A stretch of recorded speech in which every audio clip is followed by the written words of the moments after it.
I've tested a huge amount of basketball shoes this year, as you can see, so I decided to tier rank them all. What's up everybody, welcome back to another video. As you can see, the background is totally different from where I recorded the intro of the video, and that's because I recorded all of this at home already, but then I had some problems with my SD card on my camera and the audio was lost, so I just have a video of me talking but with no sound, and also the speed was kind of messed up. So I think I definitely need to upgrade the SD card. It's been bugging for a while now. I'm in Munich right now in a hotel room. I'm playing at the Legacy series tomorrow, but of course I have my laptop with me, I have a camera with me. So I'm gonna record this tier ranking right now and hopefully upload it by tomorrow if everything goes well. I wanted to go through the shoes brand by brand, but now because I'm recording it again, the list is kind of mixed up, but it's also kind of fun just to go through it shoe by shoe. And of course the video, or the title of this video, as I said in the intro, is tier ranking all the shoes. So let's get straight into it and start with the Nike Book 2. These were a huge disappointment for me, so they're gonna go on the D tier. The downfall of the book line needs to be studied. From book 1 to book 2 has such a massive downfall. So yeah, those are definitely in the D tier. I just didn't like them at all. Way too stiff, narrow fit, bottom heavy, clunky, you name it. The Sabrina 3, I haven't tried the 4s yet, so I can't really say that much about the 4s. The 3s, it's either B or C tier. To be honest, I think I'm gonna put them in the C tier simply because the torsional support isn't as good and they're pretty narrow. The 805 Ultra, those are gonna be way high up on the list from where I've weighed. I'm gonna put them in the A tier. Awesome shoe, probably the best drop-in midsole shoe on the market. The Wade Shadow 7, it's probably a C tier shoe. It's nothing all too crazy. It's a solid shoe for sure, but it's not as good as some other shoes that are gonna come up. The Joker 2 GT, now these are going to be the first shoe in the S tier, absolute performance banger. And the regular Joker 2, almost as good. I'm gonna put them, my bad, into the, oh no, A tier, there we go. Absolutely love both shoes. If you have wide feet, the Joker 2 is actually better. And of course I have reviews on almost all of these shoes separately on my channel. If you want to support me, I'd highly appreciate if you could leave a follow or a subscription, and of course a like and some comments under this video. And of course, if you want to directly support me and my content, you can use my affiliate links and discount code, which you can also find in the description box down below. Now back to the video. Moving on to ANTA, also two very good shoes. I am actually going to put both of these into the A tier, the ANTA Kai 3 and the Kai 2 Speed. Loved playing both. The Kai 3 is slightly better in my opinion, but also more narrow, and the Kai 2 Speed is really wide foot friendly. Essentially these are what the Sabrinas should be, but just better. So, or like essentially these are what the Sabrinas could be: low to the ground, decent cushioning setup, supportive. You feel really quick and agile in them, so that's a very nice pair. The All Pro Nitro 2, I'm gonna put into the C tier. Here we go again. C tier. I want to put them into the C tier. Why is it so difficult to put a shoe into a different tier? There we go. Simply because the materials are too stiff. Traction is okay. The cushioning is very nice, but the fit is also so, like, the toe box is like a triangle. It's a very pointy fit. So that's just not how a shoe should look. That's why they are going into the C tier. So now the first Adidas shoes, I'm going to try to put them in the right column right away. The AE2s, for me, it's a B tier shoe. I do really like them, but there's just simply better shoes on the market. Actually, this is an Adidas sponsored event. That's why I'm wearing this Adidas shirt here. And the shoes I got, we're gonna put them on the tier list later on. You'll see in a minute. The Crazy Energy and Crazy Energy Plus, for me, it's a D tier shoe, unfortunately, because they're really stiff and they have heel slip, which is an absolute no-go for a basketball shoe. The Luka 5, on the other hand, those are gonna go into the A tier. Great cushioning setup, very comfortable, good traction performance. Just be aware the fit is short, so go at least half size up. The Luka .77 is a nice shoe, but nothing all too crazy, but in my opinion better than the shoes in the C tier, so they'll go into the B tier. First Kobe on this list, the Kobe 4, I'm gonna put them into the A tier. I do like them a lot, especially the cushioning setup and the traction. The materials are a little bit stiff, but the support is also very good, so that's why they're in the A tier. The Halley one, another shoe from Puma, I'm going to put them into the B tier. It's an overall a very solid shoe, similar to the AE2s and the Luka .77, but it's just not really excels in any category, so it's not that great in any category. The Kobe 6 Protro is going to be another shoe in the A tier, in the S tier, my bad. awesome performer, a little bit narrow, but it's totally worth it to break them in. But one thing I definitely want to mention, as I'm seeing some more Kobes here as well, please don't pay resale for Kobes. If you can get them for retail, they are very, very nice. But if you have to pay resale, they're just not worth it in my opinion. The Kobe 8 for me is a B tier shoe.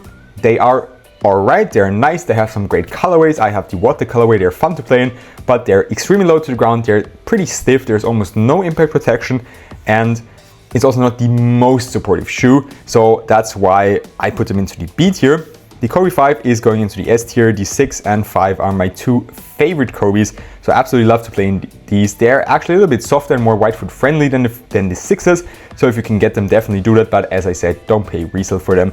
I'd much rather get a pair of the Joker 2 GT or the Waveway 12 or whatever.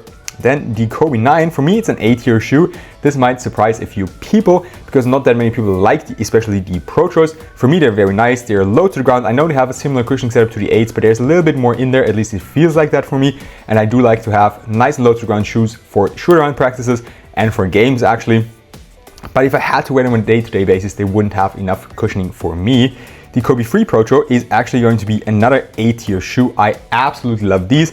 I've only tried the highs, but I heard that the lows have a slight amount of heel slip, but you can fix that with a runners knot and it's not as bad as on the Crazy Energy Plus. And I'm also hoping to get a pair to try soon, but the cushion setup is awesome, the support is awesome, the materials are wide foot friendly and very comfortable on foot, and the traction performance is out of this world. The MB5 I'm going to put into the C tier. It's not a D tier shoe in my opinion. There's some things they still do relatively well. And to be honest, my expectations were also not that high, so they couldn't really disappoint me that much. Then the Zion 4, definitely a D tier shoe. Didn't like them at all, way too stiff, way too narrow. Cushioning setup wasn't even that good, even though the setup itself should actually be nice. So yeah, they were a disappointment. The Shea 001, I'm gonna put them into the B tier. Solid overall performer, but just nothing all too special. A little bit heavy, not that breathable, but the looks are just awesome. Now we have the Adidas Dame 9 and Dame 10, my bad. Those are going into the B tier, and hold on a second.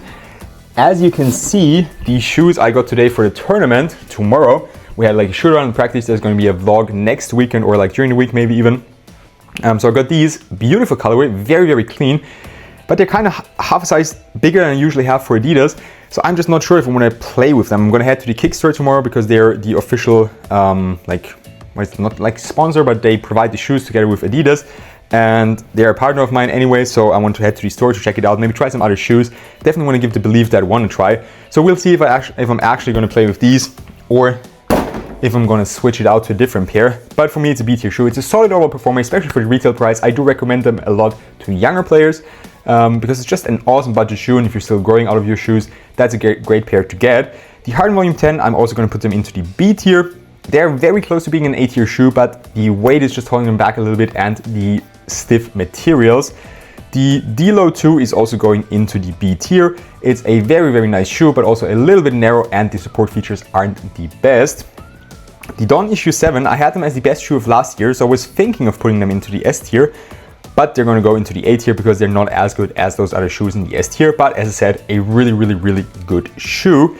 The Wade Flash 2 is going into the C tier for me, simply because they're too narrow for me and the support features aren't enough, but it's a very nice budget and outdoor shoe. So again, if you're still a younger player, if your feet are growing like crazy, these are a great pair to have for outdoors, for summer, and just a good all-around budget shoe. And mostly young players don't need as much support as me. For example, I'm almost 190 centimeters with shoes at least, and I'm about 85 kilograms, so a pretty heavy player. Or like pretty heavy, but like for the size, you get what I'm saying. And younger players, kids, they're usually way, way lighter, so you don't need as crazy a supportive shoe, and they will be totally fine. The All City 14 from Waveway, they're going to go into the A tier. It's a really, really nice performer, very similar to the other shoes in the A tier. Overall, just a very, very good shoe, great value for money as well. The LeBron 23, I'm going to put into the C tier, I think, because there is some things that they do okay-ishly well, but I'm also not the biggest fan of them. I know they work for some players, they've got nice support, and some other things that they do okay, but for me, it's just not one of, it doesn't, what's the name for it? It doesn't deserve a higher spot on this list. The Jaffrey is the one Nike shoe that makes it out of the bottom two tiers. Little spoiler. as I'm going to put them into the A tier. It's a very, very fun shoe to play in. The colorways are amazing and the traction performance is nice. The ZoomX cushioning is cool. You just need to break them in a little bit and then it'll be very, very nice. And the retail price was also very hard to beat. We have the Wörthersee 12. That is the last shoe that is going into the S tier. I absolutely love this basketball shoe. It's an awesome performer. All around just amazing, my favorite shoe of 2026, so definitely give these a try if you have the chance. Then we have some more Nike shoes, and I kind of gave it away a little bit already, because for me, the GT Card 4, the Nike KD 19, and the Freak 7. Now I'm actually going to put the Freak 7 into the C tier and the other two into the D tier. The Freak 7 is okay, they're comfortable, the traction performance is very off, but the cushioning is nice, it does bottom out, but still there's some things I can take away from the shoe. For the GT Card 4 and the KD 19, I just can't do that. Both are extremely stiff, both are very bottom heavy. The traction performance on both is okay, the cushioning setup is nice as well.